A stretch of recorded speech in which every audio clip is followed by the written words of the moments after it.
जो आज दिन की सबसे बड़ी खबर है वो है कच्चे तेल के बाजार पर। लेकिन कच्चे तेल के बाजार पर भारत के संदर्भ में जिस खबर को हम सबसे बड़ी खबर मान रहे हैं उसकी जो पृष्ठभूमि है वो तेल की कीमतों से लिखी जाती है। तो पहले तेल की कीमतों से जुड़ी एक खबर। दुनिया भर में कच्चे तेल की कीमतों को सहारा देने के लिए दो सबसे बड़े निर्यातक देश यानी सऊदी अरब और रूस ने कच्चे तेल के उत्पादन को घटाने का फैसला किया है। क्यों किया है? कि भाई कच्चे तेल की कीमतों को सहारा मिल सके और इकोनॉमी को उनकी सहारा मिल सके। इस वजह से हुआ क्या कि कच्चे तेल की कीमतों में फिर से तेजी देखने को मिली, लेकिन भाव बहुत चढ़कर भी अभी $75 के करीब ही हैं। सर, कितनी कटौती की जाएगी और कितना असर होगा इसका? शुभम, ऑयल बुल्स फिर वापसी करते दिख रहे हैं। ऐसा लग रहा है कि शायद जो कच्चे तेल का बाजार था जो पिछले करीब 2-3 महीने से बेयर्स की चपेट में था और तेल की कीमतें $72-73 के आसपास थी, वो 76 की तरफ रुख करने लगी। और इसकी दो बड़ी वजह है कि सऊदी अरब ने बैक टू बैक दूसरी उत्पादन में कटौती की है। सऊदी अरब ने ये डिसाइड किया है कि वो करीब करीब 5 लाख बैरल के आसपास तेल की कटौती करेगा और रूस ने भी अपने यहाँ उत्पादन में कटौती का फैसला किया है।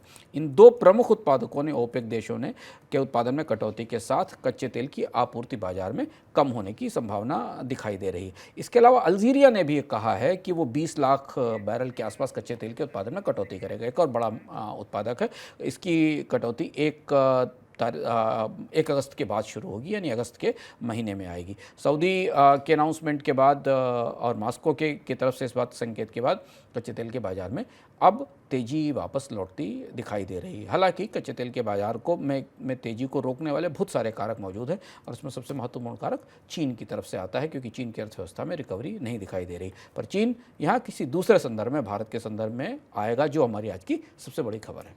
सबसे बड़ी खबर दरअसल ये है कि भारत जो रूस से कच्चा तेल खरीद रहा था, अब तक उस पर खबरें कैसी थीं? अब तक उस पर खबरें ये थीं कि रूस से सस्ता तेल भारत खरीद रहा है। भुगतान को लेकर एक संकट था। भुगतान को लेकर बात यह थी कि रुपए में भुगतान नहीं ले रहा है रूस। रूपी रूबल ट्रेड ने का जो समझौता था वो दम तोड़ता दिखा। फिर विकल्प क्या निकला? फिर विकल्प ये निकला कि ठीक है भाई, रुपया मत लीजिए, दिरहम ले लीजिए, दिरहम हम आपको दे देंगे, कोई दिक्कत नहीं है, दिरहम में भुगतान हुआ। लेकिन अब ताजी खबर यह है कि रूस से खरीदे कच्चे तेल का भुगतान करने के लिए भारतीय तेल कंपनियां चीन की करेंसी युआन का इस्तेमाल कर रही हैं। जी हाँ, क्योंकि भारत की तरफ से रुपए में हुआ भुगतान रूस के लिए चुनौती बना हुआ है। प्रतिबंधों की वजह से डॉलर में भुगतान हो नहीं रहा है, तो रुपया नहीं, डॉलर नहीं, दिरहम नहीं, बात आके अटक गई चीन के युआन पर। सर, युआन में क्यों करना पड़ा भुगतान? आपको याद होगा कि जब मार्च में शी जिनपिंग मॉस्को में पुतिन से मिलने गए थे यात्रा पर, जो शिखर बैठक हुई थी और जो 12-15 बिंदुओं का एक मसौदा जारी हुआ था, उसके तत्काल बाद, उस बातचीत के बाद जिसमें युआन को रूस ने परोक्ष रूप से अपने मुख्य ट्रांजैक्शंस की करेंसी बना लिया था, उसके तुरंत बाद रूस से भारत में पहला संदेश आया था और ये संदेश था कि रुपए में अब कच्चे तेल का भुगतान नहीं लिया जाएगा, किसी दूसरी करेंसी की व्यवस्था करनी होगी। अगर आप मनी सेंट्रल के नियमित दर्शक हैं तो इस खबर को हमने विस्तार के साथ आपको बताया था। ये वहाँ से चुनौती शुरू हुई। चीन का रूस पर दबाव है, चीन रूस का सबसे बड़ा ग्राहक भी है, चीन रूस में इस समय सबसे बड़ा निवेशक भी है और हम लगातार आपको बताते रहे कि पूरी तेल की अर्थव्यवस्था में चीन की पैठ काफ़ी गहराई तक हो चुकी है। और अब स्थिति ये आ गई कि जो तेल के सप्लायर कंपनियां हैं उन्होंने भारत की कंपनियों को इस बात के लिए बाध्य कर दिया कि वो युआन में भुगतान करें। उस समय जब ऐसी चर्चा हो रही थी, उस समय भारत सरकार ने मामले को दूसरी तरफ टालने के लिए दिरहम का इस्तेमाल किया था और रूस उस बात से मान भी गया था कि वो भारत को तेल का भुगतान रुपए में के बजाय दिरहम में लेने को तैयार होगा।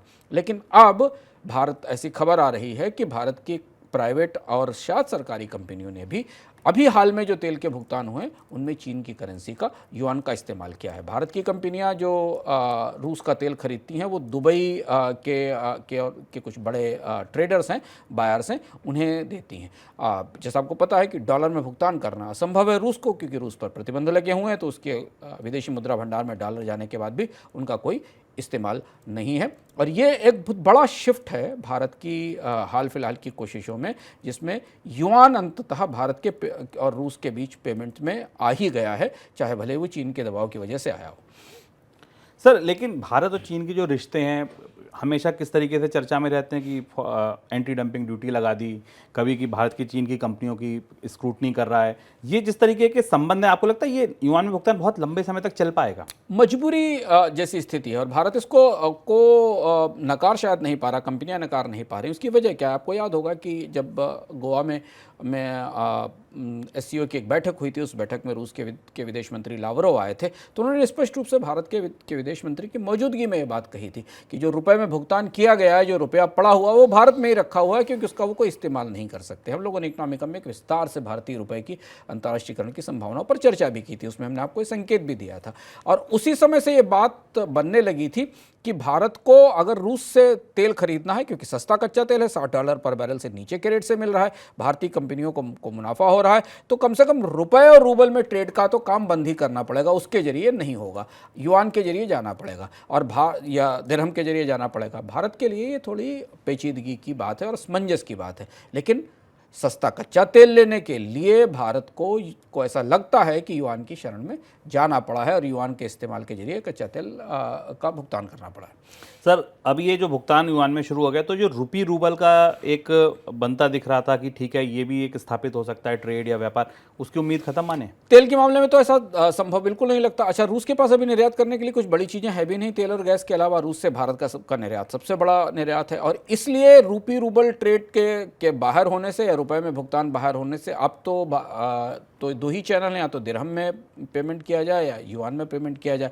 इससे रूपी रूबल ट्रेड की बाकी संभावनाओं पर तो असर पड़ेगा ही शुभम। रुपए को अंतर्राष्ट्रीय स्तर पर स्थापित करने में भी चुनौतियां आएंगी, क्योंकि सबसे बड़ा ट्रेड रूपी रूबल का रशिया के साथ हो रहा था। हमने इस पर विस्तार से चर्चा की थी कि भारत के लिए भारतीय करेंसी का अंतर्राष्ट्रीयकरण करना, रूपी का अंतर्राष्ट्रीयकरण करना क्यों चुनौतीपूर्ण हो रहा है। करीब 32 देशों के साथ इसकी कोशिश की गई थी, वस्तु अकाउंट भी खोले गए थे, लेकिन इसमें सक्रियता नहीं दिखाई दे रही। और भारत सरकार अगर युआन पर निर्भरता बढ़ाती है तो कूटनीतिक रूप से भारत के लिए चुनौतीपूर्ण होगा। इसलिए इस बात के संकेत मिलने लगे हैं कि शायद रूस से तेल की आयात में कमी की जाएगी, और जून के महीने में जो आंकड़े आए हैं उस हिसाब से भारत में रूस से आने वाले कच्चे तेल की आयात में अब कमी भी दिखाई दे रही है।